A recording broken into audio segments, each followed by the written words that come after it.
Presidenta, buenos días. Vicente Serrano, conductor de Sin Censura TV. En estos pasados días, el cínico de Felipe Calderón, ahorita que veía la gráfica que nos mostraba, defendía en un foro empresarial en Argentina su guerra contra el narco y básicamente pide el regreso de la guerra contra el narco porque dice que funcionó a pesar de los sabotajes de gobiernos locales y dice que al final de su sexenio todo se echó a perder porque no se siguió esa guerra contra el narco. Lo menciono porque algunos de aquellos que callaron, cómplices desde los medios de comunicación con aquel pacto de silencio que firmaron en tiempos de García Luna y Felipe Calderón, hoy hablan del horror de que haya sido un adolescente el que asesinó a Carlos Manso, el presidente municipal de Uruapan. Yo creo que les falla la memoria porque en tiempos de Calderón, en la guerra contra el narco, se hablaba, de acuerdo a lo que me documenta el maestro Francisco Cruz, autor de Tierra Narca, que ya lo había publicado precisamente, el papel del crimen organizado reclutando a niños como sicarios, que había por lo menos 30,000 niños en las filas del crimen organizado, que en el 2010 se hablaba de la posibilidad de que fueran reclutados 250,000 menores de edad. Para aquellos que dicen que hace mucho tiempo lo de la guerra contra el narcotráfico y que critican incluso lo que dice usted aquí en la mañanera y las declaraciones que hizo Alfredo Ramírez Bedoya, también el gobernador de Michoacán, señalando a dos responsables de lo que pasa en Michoacán, Felipe Calderón y Enrique Peña Nieto. Le planteo esto porque ahora esos que callaron se dicen sorprendidos o dolidos porque haya sido un menor de edad el gatillero. ¿De qué tamaño es el reto, comparándolo con la guerra contra el narco de Felipe Calderón, Presidenta, esta posibilidad de reclutamiento de menores de edad? ¿Qué tanto se ha avanzado con esto que también le critican mucho, que es, desde tiempos del presidente Andrés Manuel López Obrador, la atención a las causas, desde una, por cierto, deshonestidad intelectual de algunos que publican en medios de circulación nacional como Enrique Krause, que habla que se abandonó a las víctimas, que se abandonó lo que le corresponde al gobierno, que es proteger la vida de los mexicanos y mexicanas, pero nada menciona precisamente de lo que ocurría desde la guerra contra el narcotráfico de Felipe Calderón, Presidenta. El periodo de Felipe Calderón se caracterizó, entre otras muchas cosas, en lo que él llamó la guerra contra el narco, en dos características. Una, primero sacó al ejército a combatir al narco sin un marco jurídico. Y eso generó muchos problemas. Pero él defendía, porque solamente hay que escuchar porque finalmente él es quien define la política. Y no lo digo por el ejército, porque es de lo mejor que tiene México, la Marina y el ejército. Lo vimos en las lluvias, lo veo todos los días. Yo estoy agradecidísima por el trabajo del ejército, de la defensa y de la Marina, de la Guardia Nacional. Y realmente el pueblo de México quiere mucho estas instituciones, sino más bien la concepción desde quien fue presidente, por cierto, que llegó con un fraude electoral. Entonces, no es un asunto del ejército, sino de quien entonces jugaba el papel de comandante supremo de las Fuerzas Armadas. Él decidió una estrategia al llamarle guerra, de confrontación. La guerra es confrontación, con armas. Y él mismo hablaba de que no importaba que hubiera víctimas colaterales. ¿Qué quiere decir víctimas colaterales? Civiles, personas, niños, niñas, jóvenes, que en un enfrentamiento podían ser alcanzados por una bala y no importaba, de acuerdo con el entonces presidente, porque era parte de la guerra. ¿Quién declara una guerra en su propio país? Eso no quiere decir que no actuemos nosotros frente a los grupos delictivos, porque también han querido poner eso. Pero él decidió ejecuciones extrajudiciales. ¿Qué quiere decir? Que se ejecutaba a un presunto delincuente por el solo hecho de ser un presunto delincuente sin un juicio. Y hay muchos ejemplos durante aquella época.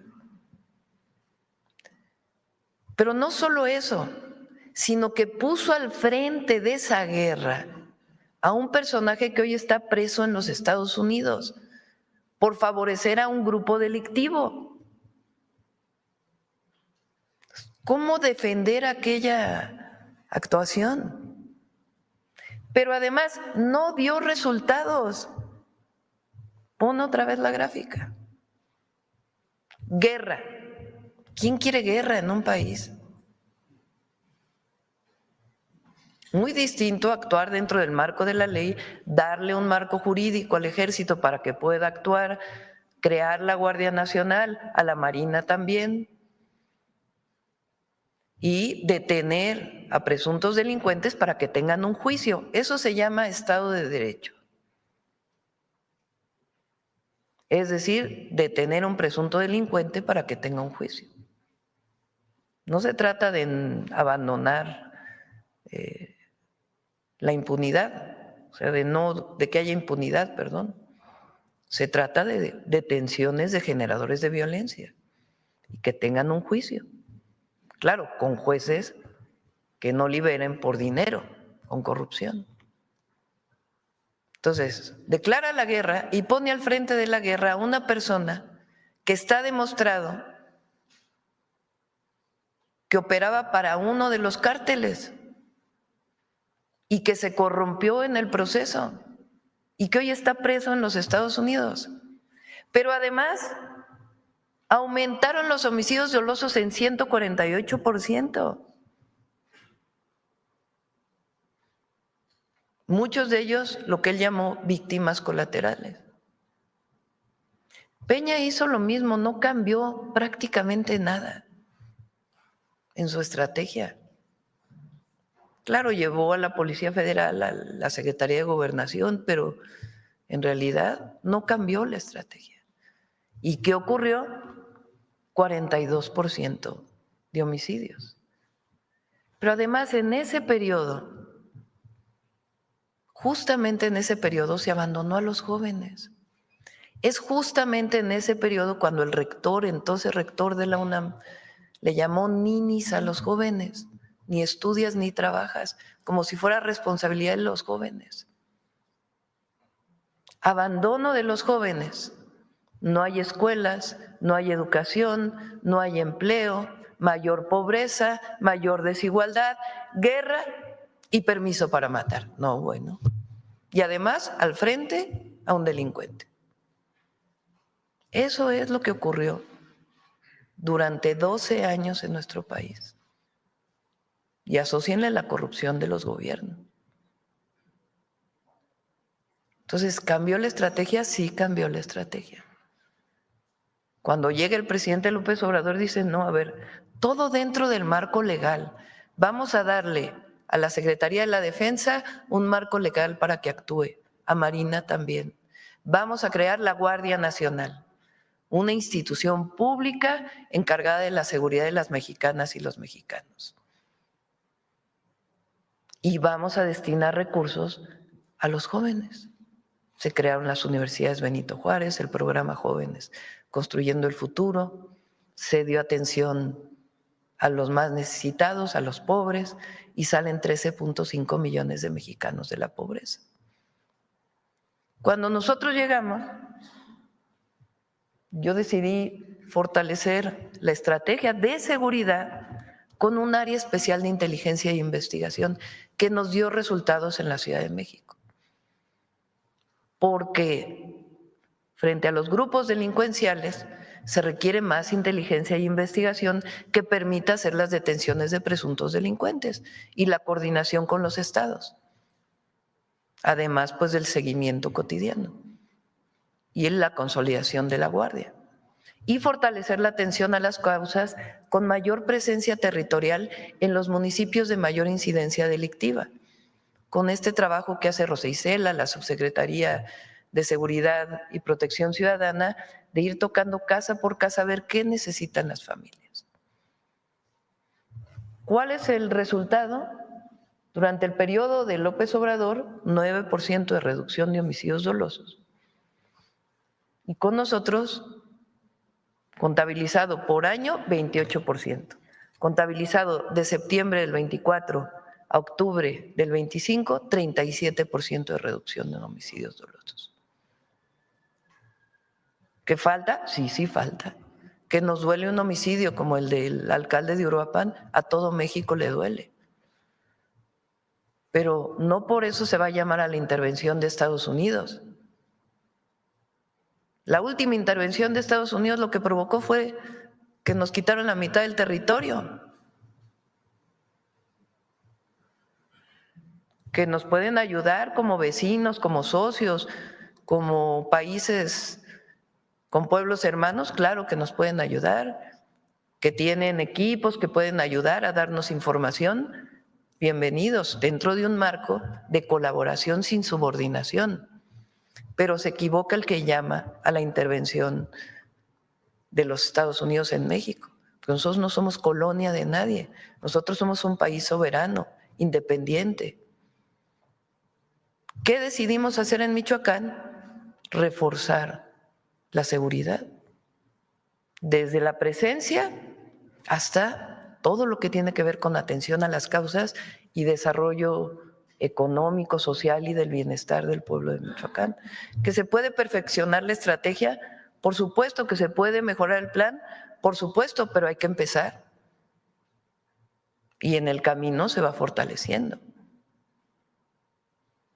Pero esta reducción, por más que la oposición o los detractores o desde fuera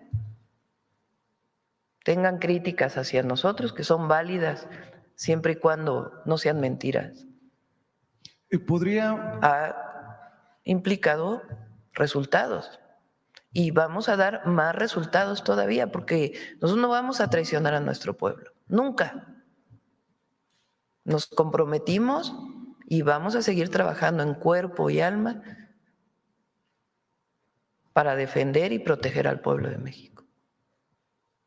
¿Podría darnos claridad usted, Presidenta, o los secretarios aquí presentes, del tamaño del reto en relación a los jóvenes que podrían estar en peligro de ser reclutados por el narco?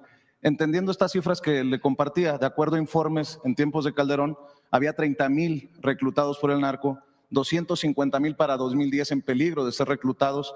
Y como lo empezó a documentar, le decía Francisco Cruz en Tierra Narca, su libro, desde 2009, pues resulta alucinante que, por ejemplo, Raimundo Riva Palacio diga que su prioridad es defender a López Obrador y no hacer lo que le toca, ¿no? Ese personaje que cayó en este grupo durante aquellos años. O se les olvida que en el 2010 tuvimos un horroroso caso como el del Ponchis, aquel niño sicario.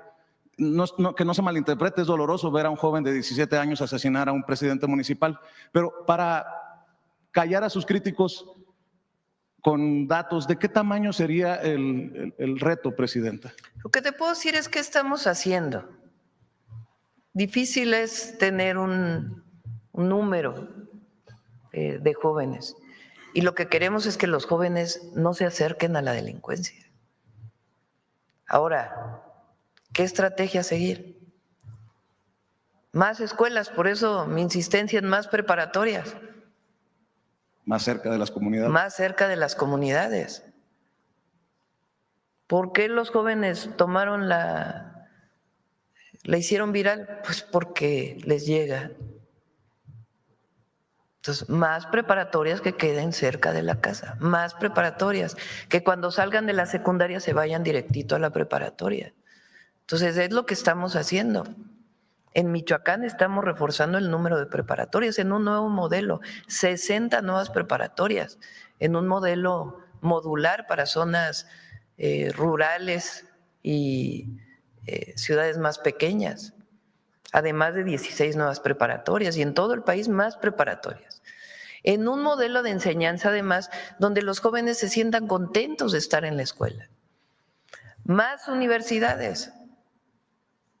La Rosario Castellanos, estamos en coordinación con las universidades públicas, tecnológicos, politécnicos, para que aumenten la matrícula.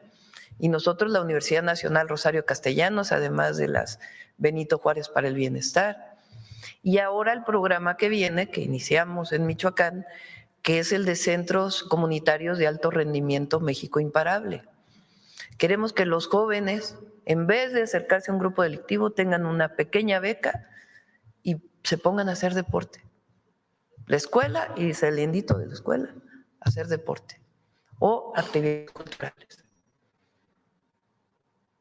Yo decía en mi campaña a la jefatura de gobierno, un estudiante más, un artista más, un deportista más, es un delincuente menos. Y en eso nosotros creemos. Además, si se cometen delitos, pues hay una ley. Si cometes delito, pues tenemos que fortalecer nuestro sistema de justicia para que haya detenciones y se cumpla con lo que dice la ley. Pero es la ley. Por eso es una estrategia de construcción de paz, no es una estrategia de hacer la guerra. Es muy distinto. Pero además de honestidad en todo lo que desarrollamos. Entonces, sí son dos proyectos de nación. Sí son dos proyectos de nación. Uno, que piensa que el pobre es pobre porque no trabaja. Uno que piensa que mientras más concentración de la riqueza, mejor, porque en algún momento llegará el que menos tiene. Uno que piensa que los jóvenes deben pagar por su educación, porque si no, no la valoran. Uno que piensa que hay Estado de Derecho a veces y a veces no cuando le toca a ellos. Uno que piensa que es mejor una intervención de Estados Unidos en México para poder resolver el problema de la inseguridad y entregar el país al extranjero. Uno que piensa que el pueblo no es sabio. Uno que piensa que la historia de México no representa valores. Uno que se burla de los pueblos indígenas. Ese es un proyecto de nación, que por cierto hoy le llaman ultraderecha. Y otro proyecto que es humanista, que somos nosotros, que se define como humanista, que creemos en el derecho a la educación, en el derecho a la salud, en el derecho a la cultura, que creemos en las jóvenes y los jóvenes mexicanos, que creemos en las niñas y los niños, que creemos en nuestro pueblo, que creemos en los pueblos indígenas, que amamos nuestra historia, que creemos que la independencia, la reforma, la revolución y la transformación que estamos llevando a cabo es para el pueblo y ha sido por el pueblo, que creemos en un país fuerte, independiente y soberano.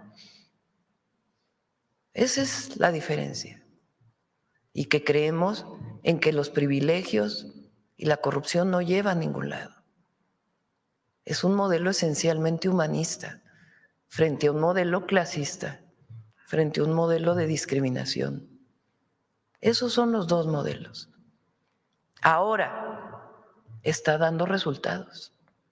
Nos duelen homicidios que hay como el de Carlos Manzo, claro que duelen. Y claro que en el gabinete decimos por qué pasó, qué es lo que está pasando, que se haga la investigación y que haya justicia. ¿Cómo reforzamos la estrategia? Pero regresar a la guerra contra el narco o a poner a García Luna al frente de la Secretaría de Seguridad, eso nunca más. Eso ya lo vivió el pueblo de México con mucho dolor. Esa es la diferencia.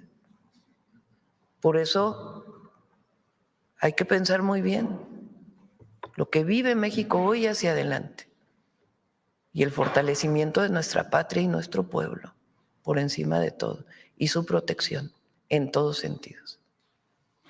Presidenta, acabo de regresar de Chicago tratando de documentar lo que está pasando para las comunidades de paisanos y paisanas por allá. con las redadas de inmigración.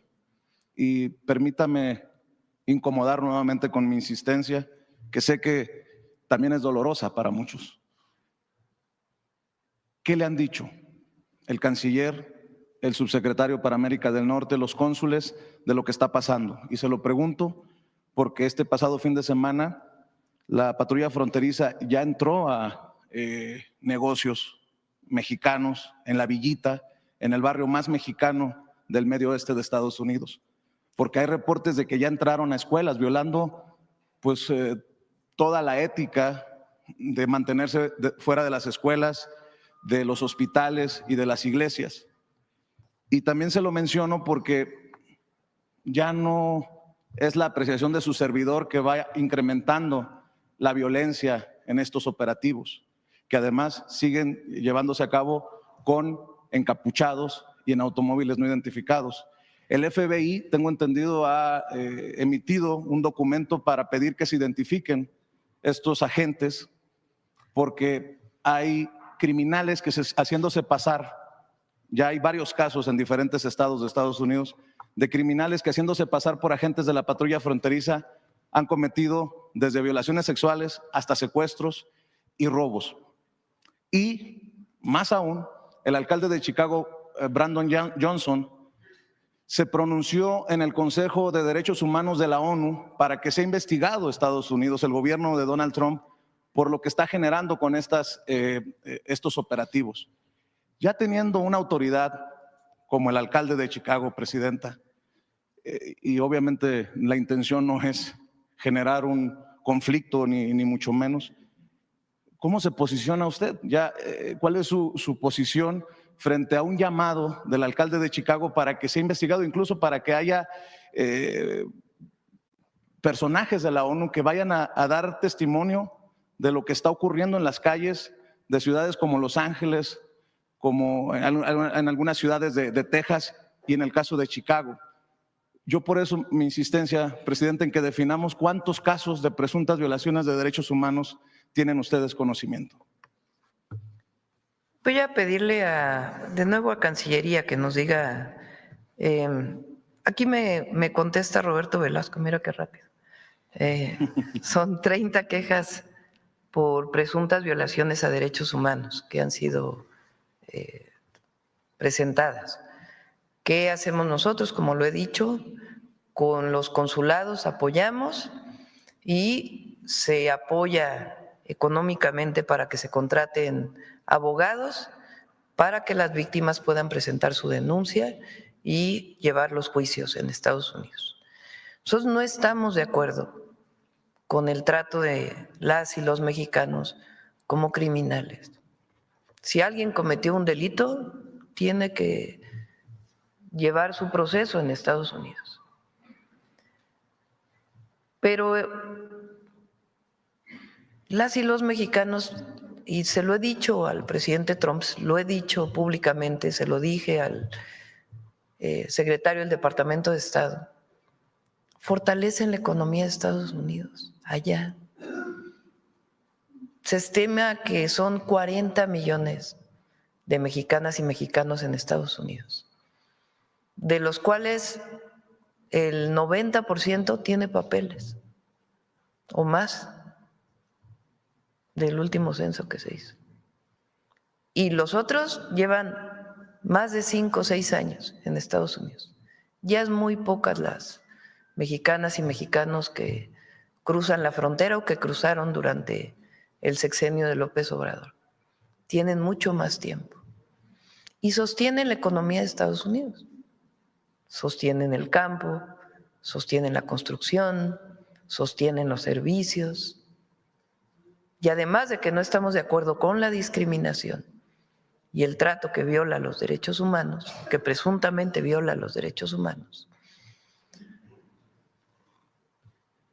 tienen que ser reconocidos por su trabajo, por lo que han dado por México, por supuesto, pero también por los Estados Unidos.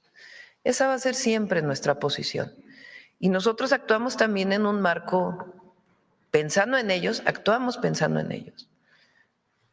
A México siempre buscamos una buena relación con el gobierno de Estados Unidos, pensando también en los 40 millones de mexicanos que están allá y en los 130 millones de mexicanos que están aquí.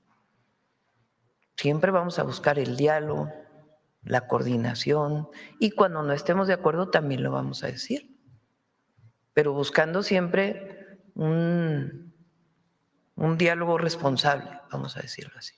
Y ahí donde no estamos de acuerdo, lo señalamos, y ahí donde hay que proteger a nuestros paisanos, siempre lo vamos a hacer. ¿Y qué piensa de ese llamado del alcalde afroamericano de Chicago? Que por cierto hay que reconocerle que ha defendido incluso hasta en el lenguaje que usan algunos colegas de ilegales y dicen no son ilegales, son indocumentados. Creo que ha hecho un sobresaliente trabajo en ese sentido. Pues agradecemos la defensa siempre de nuestros paisanos allá por autoridades estadounidenses. Ahora, no quisiera yo meterme más en la política de Estados Unidos. Entre otras razones, claro que, repito, donde hay que defender y decir las cosas claras sin medias tintas. Pero nosotros tenemos que ser muy responsables por el bien de nuestro pueblo, de la nación y de los 40 millones de mexicanos allá. ¿Hay un impacto ya de estas políticas, para cerrar, Presidenta, antiinmigrantes, antimexicanas de Donald Trump? Tengo entendido que ha habido una disminución de las remesas. ¿Podría compartir? Sí, a ver si tenemos la gráfica, no sé la última si está. Las remesas crecieron mucho en el 2024, 2023 y 2024. Entre otras cosas porque nuestros paisanos apoyaban al gobierno de México, la gran mayoría, y estaban de acuerdo en seguir enviando a sus familias y seguir apoyando a México de esa manera. Ahora estamos como a nivel del 2022 en remesas, también para que se tome la dimensión. Y sí, entre otras razones, pues tiene que ver esta situación que están viviendo nuestros paisanos allá. Y por eso también lo que hemos hecho de Finabien, para que haya facilidad para que puedan enviar sus remesas en el marco de la ley de los Estados Unidos y en el marco de nuestras leyes.